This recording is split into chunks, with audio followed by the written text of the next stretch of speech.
Locale 2 is an aspect of the astral world where everything is the direct result of thought. Many people refer to Locale 2 as the thought world. Some might even see it as the mental plane, which is a pretty obscure concept, so the mental plane can encompass many things. I personally have observed that things can result directly from emotion. That is, if you feel something, the external result is immediate. It does not necessarily need to amount to an arrangement of ideas that is thought before manifesting in Locale 2.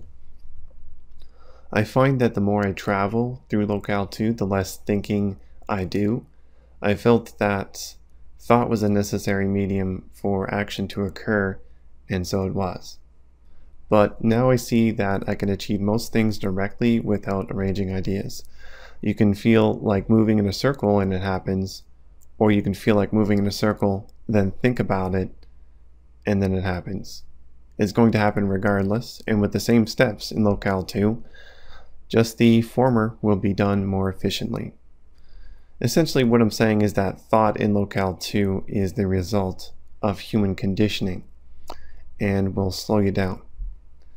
We overthink in all worlds, it seems. Thought gets in the way of what we feel we should do, especially in the physical world. You may come across beings that are native to Locale 2. You might refer to them as immaterial beings or entities. These beings will often seem to move around much faster than you. They are not actually moving greater distances in a shorter period of time. Remember, time is seemingly non-existent, and there is most definitely no spatial dimensions in Locale 2. These immaterial beings are significantly less subject to thought, as they've never been in a mechanical body where thought is mandatory for it to survive. So everything they do is instantaneous, making them seem like they are moving faster. You could be potentially creating a construct to encompass thoughts, like a limited brain of some sort, and not even know about it. And this takes extra energy, and your intent has to go through this medium before it takes effect, kind of like an unwanted ping. Anyways, the key thing to remember is don't let your thoughts control you anywhere. A guy named Elliot Hulse often talks about how to overcome this in the physical world on his channel, which I would recommend to you. So go check that out. And I will proceed to talk about Locale 2 as a thought world, because doing so will make what I'm saying much less abstract, and most humans end up thinking in this world anyways. Locale 2 has no physical factors by default, but one might manifest said factors through thought. It does, however, have incomprehensible depth and dimension, which you will have a hard time wrapping your head around your first couple of times in Locale 2. I still sometimes get disoriented from dimensions and have a hard time controlling my movements, but this becomes less of a problem over time. Maybe someday I'll be able to describe the dimensions in words.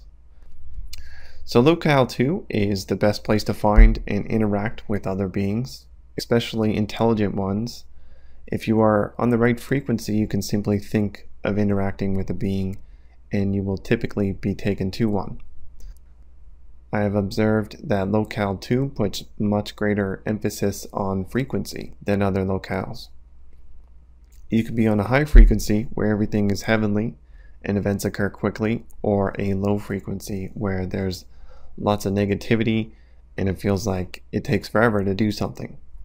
You might even feel like you're in hell. Frequency can easily be thought of as dimension. Raising and lowering your frequency can be done on demand. This causes perceived movement, often falling or ascending, but is much different from panning up or down in space, or at least what you perceive to be spatial dimensions. The environment changes as you change your frequency, yet you are in the same spot. You become less aware of lower frequency things and more aware of higher frequency things. With larger intended frequency shifts, you will feel as if you have completely changed your location. In Locale 2, it's very hard to lie. Communication is done with a very low level of abstraction. There simply is no medium in which to hide your true feelings about things. Even if you create the medium of thought, other intelligent beings will still be able to see your true state of mind. Robert Monroe puts it, "Thought is action, and no hiding layers of conditioning or inhibition shield the inner you from others, where honesty is the best policy because there can be nothing less." He had a different idea about it, but the result is the same. You cannot lie or keep secrets in Locale 2, effectively at least. Robert Monroe theorizes that when we die, our consciousness typically goes to Locale 2. This, of course, assumes we are able to move on properly from the physical world. Monroe also mentions that there are entities that create a familiar environment for us upon death to help us ease into Locale 2. It's likely that there are entities that further help us conclude our life by taking us through our memories and stuff like that. At lower frequencies, they are what we call reapers, and at higher frequencies, we call them angels. It is possible that they are the same thing, just observed at different frequencies, but my observations stated earlier support the idea that they are separate beings. That is, you can't actually observe a high frequency being from a low frequency and vice versa. And that is my summarization of Locale 2. Be sure to look out for my other videos on locales and to read Robert Monroe's books. And that's it. See ya.